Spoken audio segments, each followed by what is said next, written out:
If you don't know who my next guest is, you're going to get the tea, and the whole Boston Tea Party dumps on your ears today, and you'll love every savory moment. Join me as I chat with die-hard Philadelphia Eagles fan Hunter Donia as he shares his actual methods that have helped him live his life, which has helped him become BeautyLaunchpad's youngest up-and-coming hair colorist of 2020, Modern Salon's top 100 stylist of 2021, the face of Sola Salons 2021. I am so impressed and inspired by this fox. You will too.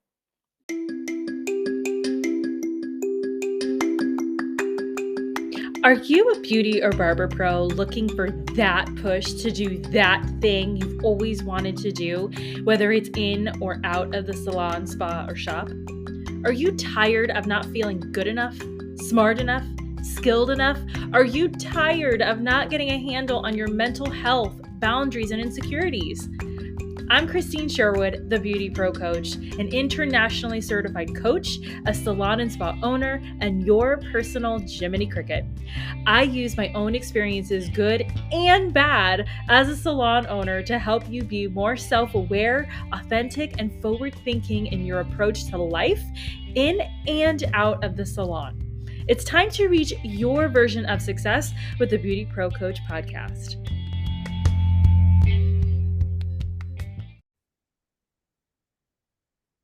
Hello, Mr. Hunter. How are you? I'm good, thank you. How about yourself? Good, good. So you are here on the BeautyPro podcast. Thank you Yes. so much. So we're just going to dive into it and tell everybody, who are you? This amazing guy who's doing all these amazing things, but Thank who you. are you? Who are you Yeah, for real? absolutely. Yeah. So my name's Hunter Donia. I am in Philadelphia, Pennsylvania. I grew up in the burbs of Philly, but I actually just moved to Center City this past year, and I'm freaking loving it thus far. I started out in the industry when I was 15 years old. I did vocational school, and I got a job in a salon when I was 16 as a general assistant. Got onto the floor as soon as I graduated high school, and found some really beautiful success for myself in my business.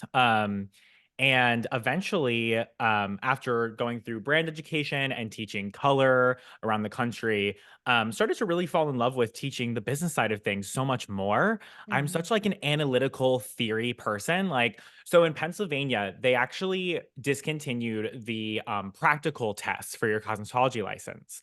So you just take the theory test now. Like you just like go onto a computer and like you just like answer questions. You don't actually have to like work on a mannequin or a model or anything like Mm. that. And when Mhm. that happened, I was like, hell yes. Like put me in front of a single choice, short text answer essay situation, and I am good. But like practical stuff like gives me so much anxiety. And so I just love using my brain so much more than I like love using my fingers, I guess you I could love say. that. And so I found myself just being super passionate about teaching business. And I didn't realize that the way that I was doing my own business and the ways that I found success in my own business would resonate with so many people. And things have just blown up since then. So I'm now teaching hairstylists how to automate and systematize their beauty businesses. And it's been a beautiful journey thus far. Oh So I my hope that God. that was like an okay Yeah, introduction. that was okay. Honestly, like I was not even expecting that from you. Like you have actually been in this industry forever. Like Yeah. if you don't mind, how old are you now? I'm 25. Oh my God. Oh my God. What am I doing with my life? Stop. That's ridiculous. I got a really early start, right? Like, I Right. hear that a lot, but I got a really early start, I feel like. So like what is it? Why this industry than something else? Yeah. So, before we hit record, you said that you wanted to go deep. So, like, Mhm. I don't know if it's too early for the listener, but Let's if go, baby. listener friend, if we're ready to go deep, I'll go deep. We're going deep. So, so because so around the time that I decided to join vocational school, it wasn't too long before that that I actually came out as gay within my life, mostly to my peers and and like my friends and stuff like that. But Right. eventually, like I started to express myself wearing makeup and wearing more girl clothes and like doing my nails and coloring my hair. It was like a running joke with like a lot of my teachers, like what hair color will Hunter have this week, you know? And I'd be like going to Hot Topic and like using manic Oh no. and Hunter. wait, are Yeah. we Oh, good? okay. Yeah, no, we're good. Oh no, my internet is unstable. We're gonna keep going though. We're gonna see Okay. how this goes. Okay, cool. All right. If Let's we see need if to this like makes the cut. if we need to pause and restart, just let me know. Okay. So I was expressing myself a lot when I was like younger, first coming out of the closet and like exploring my sexuality and just who I was as a person and expressing who I was on the outside, right? And you know, because of like my journey of coming out and navigating that, I didn't always like fit in a bunch of different circles and I was having a difficult time figuring out like where I belonged. And I had heard of my vocational cosmetology program. I've heard that my high school had that option. And I was just so fascinated by it. And I was like, well, I really love like exploring makeup and hair color like on myself. Like, why don't I see if this would work for me? And I somehow, some way begged my parents to let me go, and they somehow let me go to vocational school.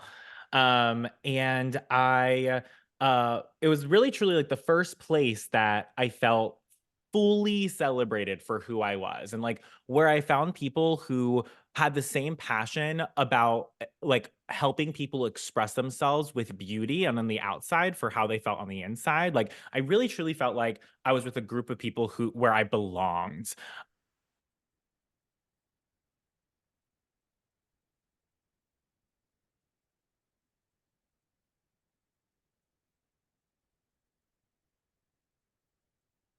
With my parents and they were able to see me be successful like with me expressing myself and who I was, and that gave them a lot of comfort with that, and it's just led to so much beauty in my life. And so truly like who I am is so embedded in the industry and vice versa. Like this industry is so Mm. embedded in who I am and my story, and that's why I have such a strong why behind it, and that's why I do what I do today, and that's why I love doing it so much. Oh So my God, I love that. I love that. Okay, so my next question, you probably already answered it, but what would you say was your biggest struggle to be where you are now? ugh. There's so many struggles, dude. Like all the time. Like every like I don't know if you can if you've experienced this or if you agree, but I feel like every new level of Hmm. who you are as a human being requires a struggle or some sort of discomfort to get to that next level, right? Hmm. I think one of my biggest struggles up until this point has been being okay with taking risks. Mm. Um, it's so fascinating. So, like I shared, I'm 25 at the beginning of this, and whenever I say that, everybody's like, "What? That's crazy." But and so it might sound crazy to people who are hearing this, but it's just my truth. You Mhm. know, as I've turned 25, I swear to God, like once I turned 24, like something like my frontal lobe must have just fully developed and like something just changed. Like I used to be like this cold, like little frigid boy, like all the time, and like used to be like freezing all the time. And then I turned 24, and all of a sudden I'm like a sweaty man. And like my body and my brain just like changed so much. And I'm just like hot all the time and I hate it. And it's just like so fascinating, especially now, how like when I was younger, I was so much less afraid of taking risks and so Mm. much less afraid of like putting myself out there and like not giving a shit about what anybody thought about Mhm. me. And that has been what is the driver of so much of my success up until this point. In the past year or so, I've noticed like me being much more timid and afraid to take risks, Mm. and a little bit more weary about what other people think of me, which is so fascinating. It's so interesting. And I so love right that. now, that's actually my current struggle. Is my current struggle is being okay and getting comfortable with taking more risks and seeing what happens. And instead of being so scarce and everything having to be so calculated, I want to just do it and be curious about it and see what Mm. happens. Oh, I love that. And that's so that I feel like that's where I am. too. And Yeah, you're just kind of going with it. Let's just see what happens. If it works, right. great. If it doesn't, well, I failed forward. So this is Exactly. great. Yeah, I Yeah, love no, it. coming from that mindset of like, you can't fail because you're gonna learn something, right? Or like whatever you do, even if it's quote unquote a failure, like it's setting you up for whatever is next. And that is so important to understand. I love that you just shared that. Fail forward. Oh yeah, fail forward, baby, all the time. The faster the better. Yes. So, what's an important um from your experience up until today, now that you're 25, good lord. What is an experience that or trait, sorry, that you feel someone needs to nail it in order to be successful in our industry? Being willing to embrace the discomfort, Mhm. like especially for our industry, like I don't think that we understood what we were signing up for, especially in today's day and age, because things have changed so much. But especially for independent stylists out there or salon owners, I don't think that we were ever told how difficult being an entrepreneur would be. Like nobody told us that.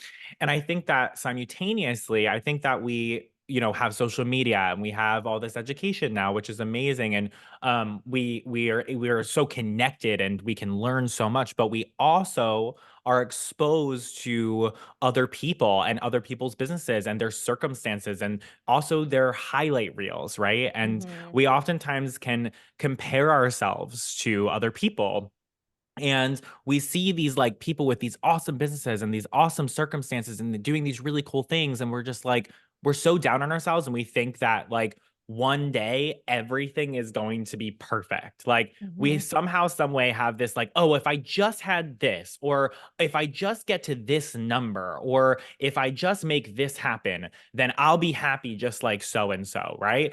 And it's like literally every single one of us, no matter if this person's life and business seems absolutely perfect, is always going to have a massive level of discomfort in your business, like no matter Mhm. what, like, and in your life as well, because times change, responsibilities evolve and they are consistent. I mean, I'm at a place where I have a team of 5 plus, depending on who you'd consider a team member, right?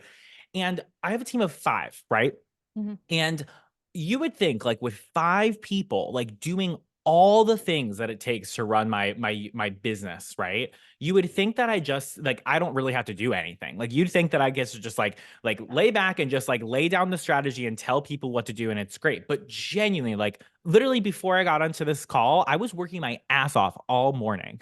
you Uh-huh. I know, believe it. I believe like it. there's still shit that you are going to have to do. There's still time going to be times where you're completely unmotivated, where you get burnt Mhm. out. Like you're never going to be you're as an entrepreneur, there's always going to be a new level of discomfort, but you get to decide how worth it is for you to keep going and the benefits that you get to reap from working through that discomfort. You get to decide whether that's worth it for you or not. And for me, Mhm. it's totally worth me working my ass off. It's worth the moments of burnout. It's worth the moments of like, damn, like I'm really nervous or I'm really Mhm. scared or I really don't feel like freaking doing this. Yeah. It's worth it for me because it brings me so much love and joy and it helps me make an impact in so many other people's lives. And so that discomfort, being able to weather that storm and that discomfort, I think is a massively important trait for success. I'm so happy that you're sharing that and you're saying it the way you're saying it because I feel like a lot of people, they say, "Oh my god, yeah, I'm gonna be my own boss," and they're playing shop, and there's like, "You can do that, you go, baby, but Right. here's all the things that you gotta do." Yeah. So it's really not like that, and you do have to be comfortable in the discomfort. You have Yes. to if you're gonna get 100%. anywhere. So then how with all of that, how do you find the time, and how do you do this, nourish yourself? It's good. That's a really good question. And it's all about my what I teach. It's Yeah. systems, really. Like Mhm. so I have ADHD, and I was privileged enough to be diagnosed with ADHD from like a pretty young age. I was in like second grade. Mhm. I mean, I was just so off the wall crazy that it was like, how could you not have ADHD, Hunter? I was truly like a devilish little kid. And with having ADHD, you know, you're all over the place. Like literally, like last night, I was like, okay, I'm gonna grab my drink and my snack so I can come back here and sit down and like watch a movie or watch TV or something like that. Like this was literally last night. So I walk over, okay, I open up my fridge, I grab my Brita filter, and then I come over to my kitchen island, I grab my cup, and then I'm like, oh wait, but I have to refill my Brita filter. So then I refill the Brita filter, but I haven't even poured the Brita yet. So now I have to wait to pour the Brita. And then I grab my bag of chips and then I bring the bag of chips over to the couch, but then I forgot that I didn't fill back up my my cup of water. Oh, So that I have to, so like that's like ADHD. That's my version of ADHD. That's how I like to sure. explain it to neurotypical people. Sure. That's That's perfect. literally how my brain works. So it's been really difficult for me to have my own boundaries and the amount of time that I need to be able to function as a normal human being. Mhm. And through that, I've learned that how important systems that hold you accountable are, and systems that keep you as organized as possible or make things as easy as possible for you to implement. They're so important for my life. Like I can't function as Mhm. an adult unless I have those systems in place. And not only do those systems hold me accountable to actually getting shit done, and not only do they make getting shit done easier, but they also hold me accountable to my boundaries as well. So Mhm. a really, really simple system, and because it is a system, Mhm. Totally. but it's a great example, is literally like before going to bed, like I put my phone in the other room and I go to my bedroom and I close the door, right? And that way I don't have my phone on me. I'm not going to be scrolling. When I wake up in the morning, I'm going to feel good. I'm not going to be having that blue screen and doom Mhm. scrolling TikTok and blue light, I meant to say. You Yeah. know, that's a simple system where it's like I know when I go to bed, I'll be taking good care of myself and I'll wake up feeling good and I won't get distracted by my phone and scroll in bed for an hour before I actually get my ass up, right? Yeah. So I And think that's like so simple. That right there is exactly. such a simple little thing. And obviously it's paying off for you because you're able to Totally. get some sleep to function No, for the next literally. day. No, literally. So, like, time to nurture yourself, I think it's really important that you build systems around how you take care of yourself. You build systems Mhm. around your boundaries. You build systems that make things easier for you to accomplish your daily life, right? And like, and the Mhm. tasks that you have in your business and in your life. And like, another system is like my Google Calendar.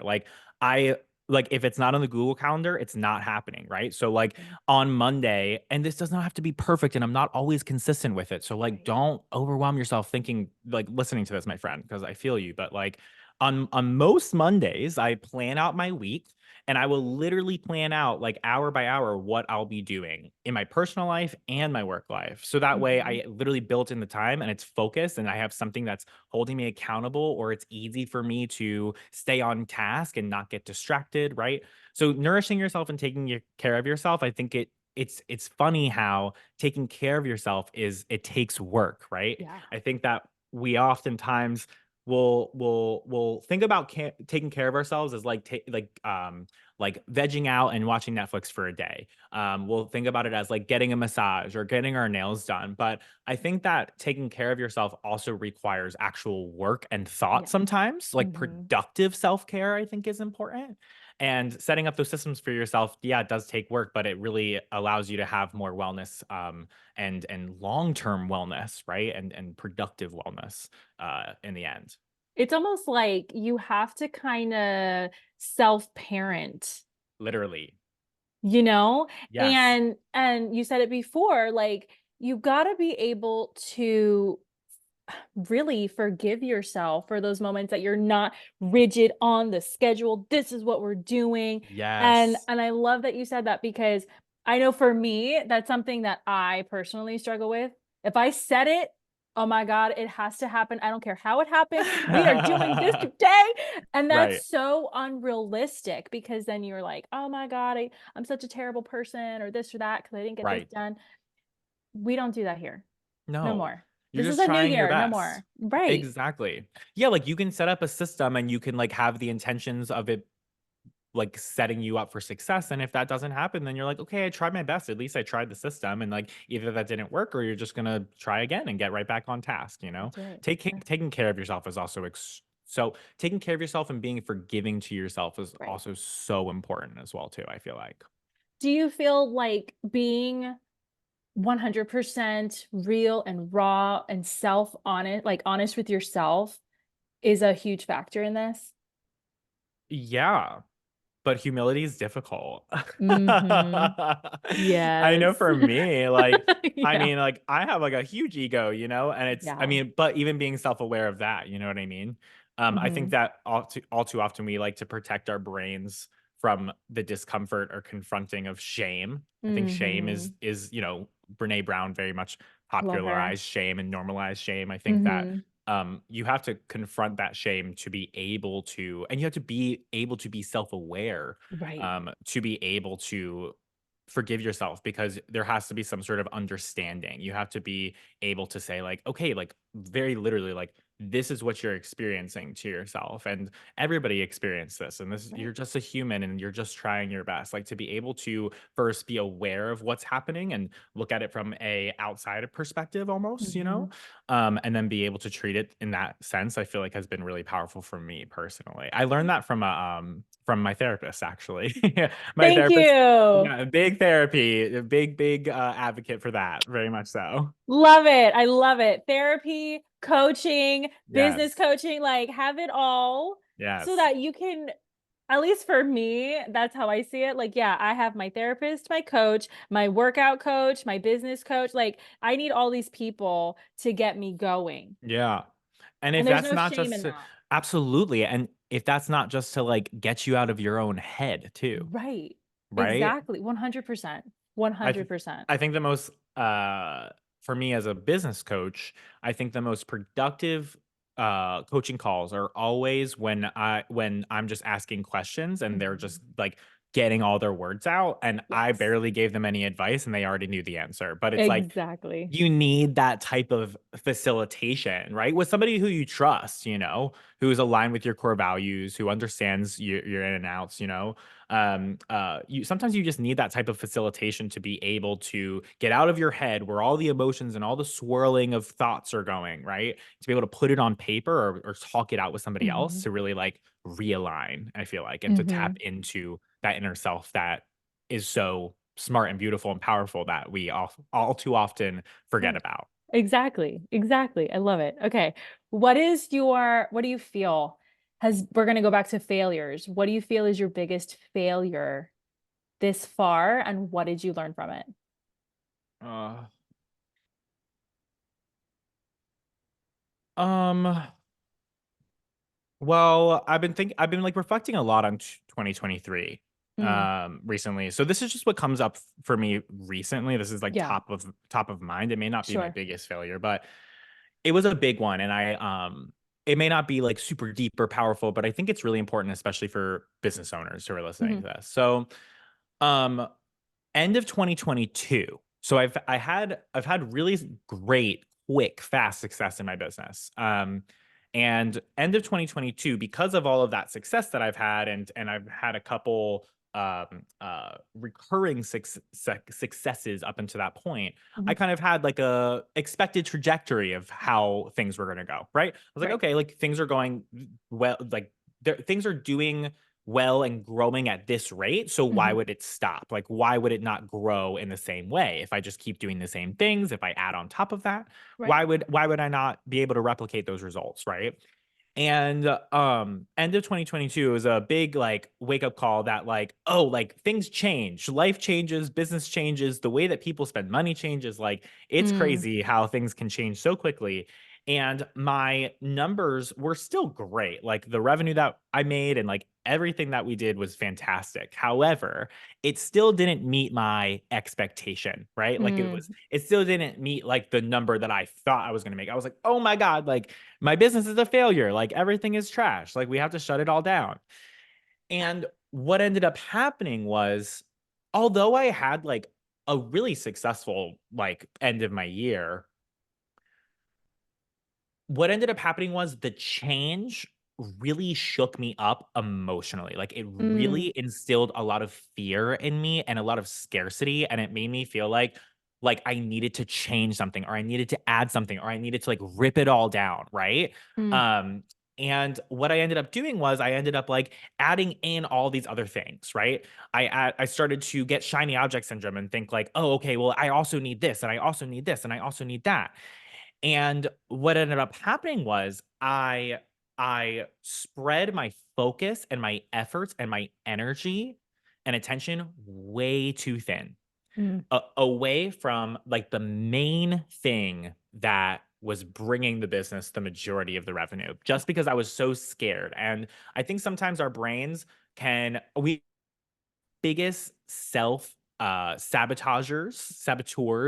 of our own success Mhm, when we get distracted or when we get off the proven repeatable path of what's bringing us the most success. And so an example of this could look like I see a lot of people like, and this is like no judgment to anybody, and like you just mm-mm, got to see it and try it and see if it works for you, like pop off and like figure it out yourself and test it and don't be afraid to do so. mhm, But I see people who, like, let's say they have like built their business based upon like color as their specialty, like let's say like balayage or something like that, right? So mhm, they build their business based upon a balayage clientele. They do really well with it. They've been doing well with it for a while, but then all of a sudden maybe they're not doing as well anymore. And maybe like the guest requests aren't coming in as much as they used to, or whatever it may be. So then they're like, okay, well, there must be something else I need to do. I need to go add in extensions. I need to learn how to do Reiki behind the chair. I need to learn. I literally like, I'm so serious. Like, these are things that I see, and yeah. or I need to start a head spa. And it's like, no, like, like, I promise you, like, if you take the one thing that you have historical data of being successful in, things that you are extremely experienced in, and you maybe try to pivot that in one way or another instead of tearing that down Mhm, or like adding in all these extra things and getting distracted. I think that if you stay the path, then you can make really cool things happen for yourself. And for me, this past year, it was a massive lesson that I learned the hard way, that I should have focused on the main thing instead of getting distracted out of fear. And it proved itself, what I learned from that proved itself to be true at the end of this past year, because I decided, I learned my lesson. I was like, screw that. I'm focusing on this one thing. And I focused 100% on it, and it was massively successful. And this year I'm going even more laser focused on the one thing, because it's so getting exciting. distracted because of fear or whatever it may be is not happening to me again. I like refuse. No, that was good. That was so good because and I do know stylists, owners, makeup artists that and it me personally, it's okay that you have all of these other interests that you wanna do, whether it's Reiki Absolutely. or whatever it is. But what would you say to them who do have all these focus or all these interests, um, who they wanna do it all, Yeah. but they do know that they have to pick one thing. What do you tell those people? Well, it depends on the conversation that we're having. Mhm. If we're talking like super literally and strategically, if we're talking about like specializing in something, that's Right, like one conversation. right. But I think like overall, like from a general Yeah. perspective, I think like whatever it is, like whatever the one thing is, right? I think you should just make sure that the original successful endeavor is as scaled as possible before looking into the other things. Like, Mm, the thing that is bringing you the most success up until this point, it should be fairly predictable at this point. It should be super easy for you. It should be something that is very mastered and systematized, something that is very easy for you to take care of. So, like, for example, when I transitioned from being behind the chair to starting my independent education business, or even, I guess, not even transitioned, when I just started my independent education business, I had taken my behind the chair business and completely blew it up in a beautiful way and systematized it, and it was so easy for me, and I just came in and just like did the hair that I loved, and it was just perfect. Like it truly like was a fantastic circumstance. Like Hmm. truly, truly, of course, again, like I said earlier, it always is going to have discomforts that we don't want to do, but Right. truly like it was as scaled as possible for just being me, the one who was working in it. And once I had that in place, if I didn't have my behind the chair business like as streamlined and scaled as I had, and I started my independent education business like at the same time, not having it had been as scaled as it was, I would not have been able to give my independent education business the focus, Mm. attention, and love that it needed to get like a massive jump start. Like truly. And I think that if I tried to start my independent education business like a year or two before, I would not have been in the place that I could have been to get as much success in the new endeavor, right? So it's about thinking about your time as your most precious resource and your focus and attention, right? Like you only have so much time that you can pour into something, and the amount that you pour into it is the amount that it's going to grow. Mm. And I think that when we spread our time too thin across multiple areas, they don't get the love and the support that they need to really Mhm. blossom to the place that we would like them to. Absolutely. Absolutely. So now, if one of our listeners, which again, no judgment, doesn't know who you are, which I don't think that's the case, but just in case, Uh-huh. can you share with everybody what it is that you are doing now and how you're making your money? Yeah, sure. So, I have a full-time education business. We have programs online. So, what my main signature program is Pre-Visit Pathway, and that's a 8 to 12 week course in which we teach hairstylists how to streamline, automate, and systematize their business as far as their client communication goes, and how they book appointments and other procedural things and guest experience and stuff like that. And then we have this beautiful, amazing community called Modern Stylist Movement, which is an alumni only group of that program. And that's a membership in which we dive into more advanced business strategies. We have a bunch of live group coaching, one to one coaching with me. We have in person retreats, et cetera, et cetera. So those things are my main gig now. And I have a team that is amazing, and I could not do it without them. That takes up the majority of my time, teaching them how to be their best selves, and supporting them and supporting our hairstylists, our Mhm. people in our community. And I'm working 1 day a week behind the chair now. I actually am back in a team salon. So I was in a suite for a while, but I'm back in a team salon just because of how overwhelmingly important my education business is to me. Mhm. I just wouldn't be able to justify owning my own other anything right now. Mhm. Yeah. So now I'm in a team salon just doing 1 day a week. I found a salon 2 blocks away from me in Philly, and it's been fantastic. And I love that I get to still do hair. I love that I get to walk my talk. I love that I get Right. to relate to my students. I love that I get to be Mhm. like, yeah, I just had a client the other day and this is how I handled that situation. Yeah. And I love getting to connect with my clients and do hair. It's been fantastic. So yeah, that's my current situation.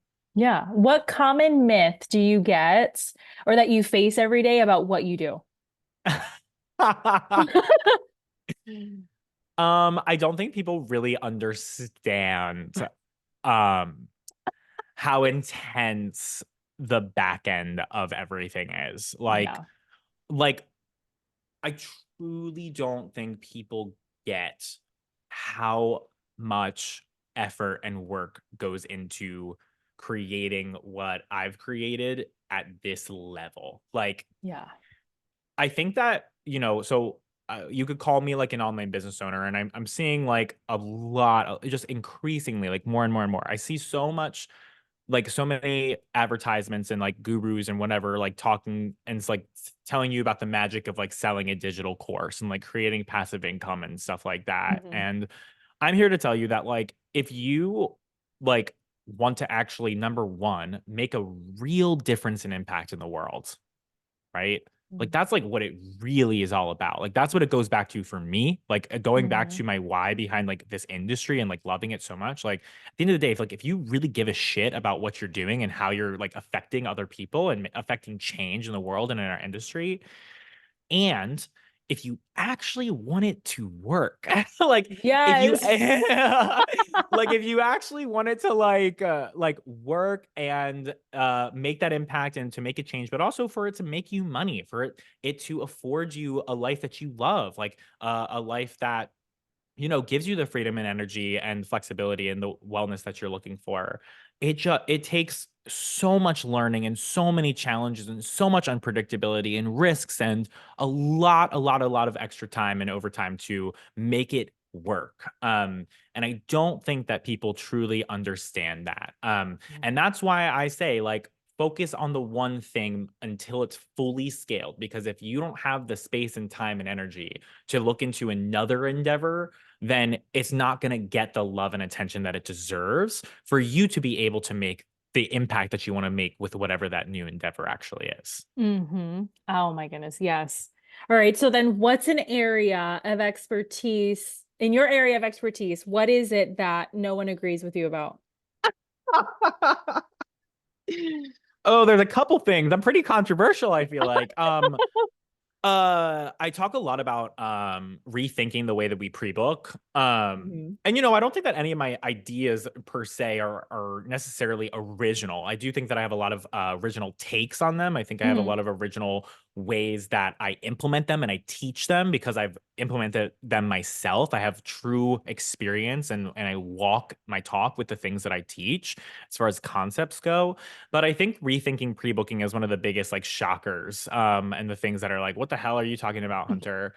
Um, and my thing with pre-booking is that I don't love solidly pre-booking yourself into the ground. I don't Mhm. love you being so book solid that, like, if you have to reschedule your clients, you're stressed out. So for example, like, I remember like COVID times, right? Yeah. Like, we were back to like some of us were back behind the chair, and I was so terrified of getting sick. And it was not because of my own bodily health and the harm I may cause others if I get sick. It was because I was like, where in the hell are my clients going to go? Like, where are they going to Oh, go? Like, I'm going to have to work overtime to be able to fit these people in. Like, what am I going to right. do? You know what Mhm. I mean? Like, I'm booked Yes. solid for 3.5 months at a time.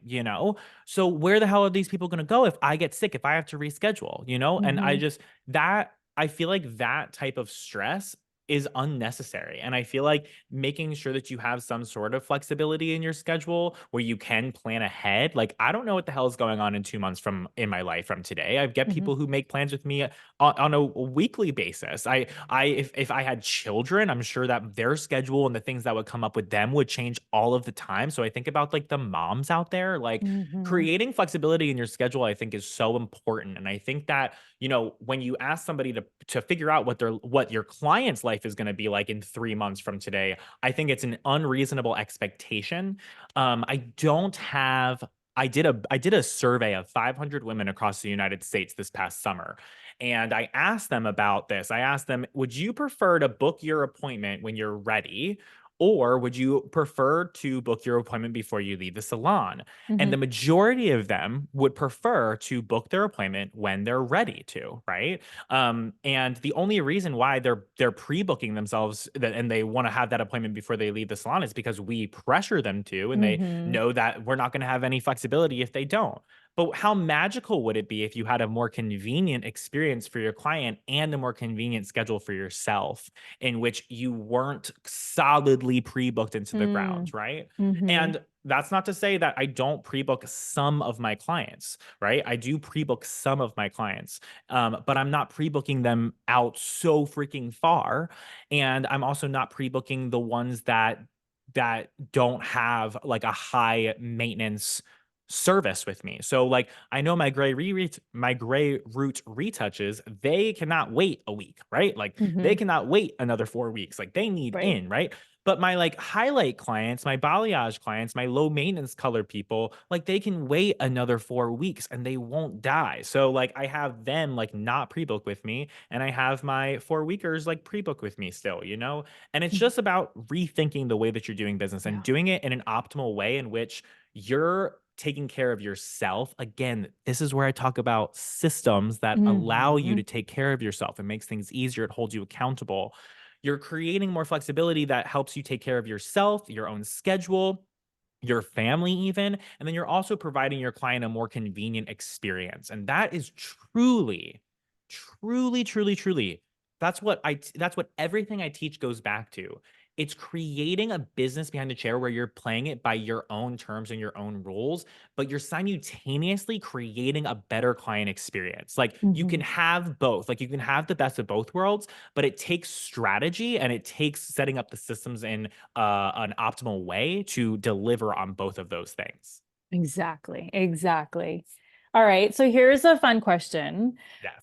What insult have you ever gotten that you are currently so proud of? Oh my God.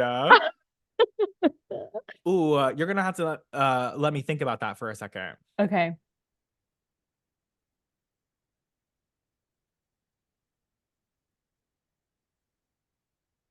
Okay, this might be like a off take. This might not be Okay. answering the question super directly or in a way that you maybe expect. Okay. So I had so I have a podcast as well. I have the Modern Yes. Hairstylist podcast. And for a while, I had a co-host. She was my marketing manager, and her name is Caitlin. I freaking love her. She doesn't work for me anymore, but we have a great relationship, and it was a fantastic time having her work with us. And I actually had her come on as my podcast co-host. She spoke like 10% of the time, and I would speak 90% of the time. She was kind of Okay. like a facilitator for me. Like it was like Okay. she was a system for me to help me stay on track with my ADHD. She really helped me, get through the episode. And she also had really beautiful, valuable feedback because she herself is a hairdresser. So anyway, I got a review on my podcast. It was a 2-star review, and it was my first bad review on the podcast. And it was like, I really wanted to love this podcast, but he never lets his guests speak. Like, if you even have a guest on, like, why are you not letting them speak? And I was like, oh, I have not done a good enough job of explaining Caitlin's role with Right. for the podcast, right? Uh-huh. So it was my first like 2-star review, and I was very like, damn, like that kind of sucks. Like that stings a little bit. Yeah. But it taught me a massive lesson about number one, being clear across the Mm-hmm. board and taking your users and client customers' experience into consideration, making sure that you're thinking about their journey and what thoughts may come up as they're going through it, and being clear as far as setting expectations go, but also the value of negative feedback. Mm-hmm. Right? Like, there is so much value and opportunity in negative feedback. Like, if that person never left me a 2-star review, right? If that person didn't have, I don't know, the gumption to leave me that, right? Then Yeah. I would have never known that maybe there's other people who are listening who are thinking the exact same thing, but just not speaking up about it. And so Mm-hmm. that was an insult that I was really proud of how I handled it. I was really proud of Yeah. how I saw that, and yeah, it stung a little bit, but I used it as a learning opportunity and I was able to extract the lessons from it. Mm-hmm. Oh, I love that. That you must have been, I mean, getting a 2-star review, that sucks no matter what it is. But then to just like, oh my God, no, she's my co-host. Yes. Well, and then So also, funny. dude, no, then also, so then I was like, oh my God, like maybe they're right. Like, because I rarely have guests on my podcast because of just like the way that the numbers work. Like, whenever I have Sure. a guest on my podcast, I get less listeners, which is so annoying because I have like amazing guests who come on. But I was like, maybe they're right. So then I started like listening back to my guest interviews that were like Uh, on my podcast. And I was yeah. like, pretty sure I'm like letting these people talk. And then I asked my team, I was like, am I crazy? Like, then I was like, wait, no, they're talking about Caitlyn. And I was like, are you kidding me? Like, so yeah. I was like, I hope they don't think I'm like an asshole to Oh Caitlyn because like I my God. love her and I love when she speaks on the podcast. But this is just like how the setup is. It This just is just happens that way. That's so funny. Okay, so what is the lesson that you wish, I don't know, like the mailman would learn from what like that you have learned being a hairdresser? um okay. Again, not sure if I'm answering your question in the way that like You totally are though. You totally are. So am just I? just go for it. Yes. So I teach my students not just the things that help me in my own business, but also the things that as a consumer, like I personally Right. really prefer. Yeah, totally. Dude, I wish that I was able to book online everywhere so bad. I wish that I was able to non-confrontationally share information with service providers and the people who I do work with ahead of time before I actually get the service done. So for example, I teach something in my program where my students can customize I'm sorry, my students allow their clients to customize their experience, and they do that by letting them know with a digital form prior to coming into the salon. Right. So you're able to choose like whether or not it's going to be a silent experience or if it's going to be a more Mm. talkative experience, what essential oils they want to smell that day, like Mhm. et cetera, et cetera. And for me, even getting my hair done, like I love all of the people who have ever done my hair. Like all my hairdressers are fantastic. So shout out to you if you're listening to this. But like I would have like sometimes like I've set a rapport with them in which like I came in a really talkative way, you know, like I was like, hey girl, like what's the tea? Like loved like catching up, like loved Yeah. like gossiping, loved talking, you know. Yeah. But then some days I walk in and I'm like, I am not in the mood. I just kind of want to shut up, or like I want to pull out my laptop and I have work to get done and I really need to focus on it while I get my hair done, right? Mhm. So, but I don't want to, you know, I don't want to tell my stylist that. Like I don't want to be like I don't want to sound rude. I don't know how to Right. like come about that. I'm too nervous of a human being to do that, you know? So like I wish all the systems that I teach, I wish that all these freaking people would adopt it. Tattoo artists, dude, if tattoo artists just had digital forms and if they had online booking, like, oh, it would be so much better for all parties involved. Like, I promise you, dude, it would be so much better. So, you're a tattoo artist listening to this, dude. I will set your shit up for free, bro. Set it up for free. That's how much I want you to have this shit.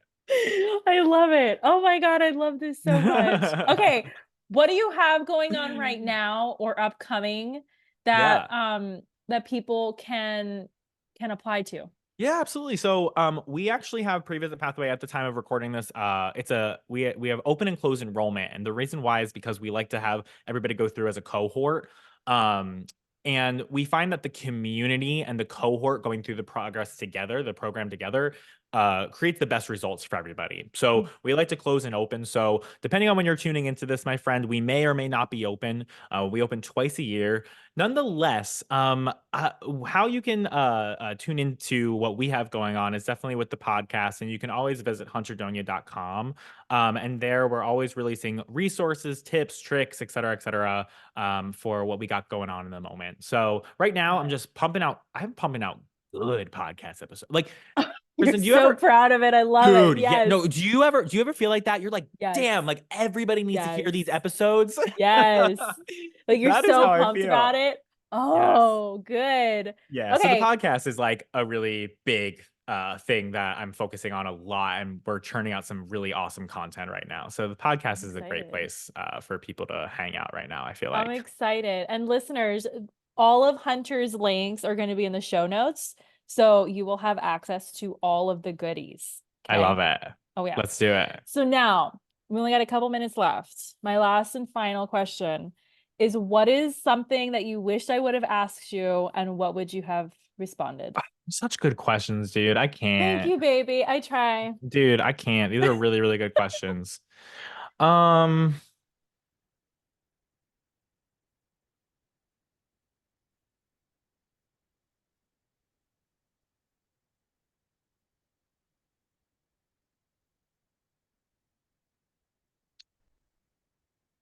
I don't know. You know what I will say? Um, I'll say that I really, you know, I love talking about what I do. I love talking about Mhm. systems. I love talking about automation. Like I love like especially for when I go onto other podcasts because it's important for me to like cover the bases of like all the things that I teach. So that way Yeah. if somebody new to me is listening, they understand who I am and what I do. But what I will say is that I love personal questions. Like because it's so Oh, refreshing, you know? oh. And so I appreciate you getting a little bit deeper with me. Like I appreciate you starting out with Mhm. like me as a human being versus like just like all the strategies and the tactics and things like that. So Aw. I think you asked it. I think like you started this out really beautifully, and I really appreciated our having this space to speak today. So thank you so much Oh, for having me on. good. You are so welcome. Thank you for being here. It's a huge honor.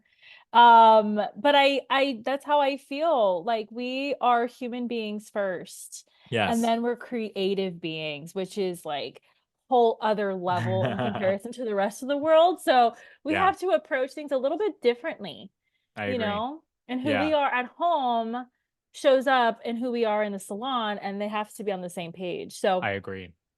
oh my goodness, thank you, Hunter, for this call. I'm so excited for our listeners. They're going to love it. Yes. And I can't wait to collaborate with you next time. Yeah, thank you so much for having me on here. Anybody who's trying to make a difference in the industry, in one way or another, is a friend of mine. So it's an honor to be on here. Thank you for having me. I really appreciate it, Kristen. Thank you so much to the listener. Absolutely. I appreciate it so much. I just love vulnerability, and I'm so happy to have shared this moment with you and Hunter. If you love today's episode, want to get in touch with Hunter, tap the show notes, reach out, and ask for what you need. You want to watch this episode and feel and see our vibes? Give us a thumbs up on our YouTube channel. Until next time, babes.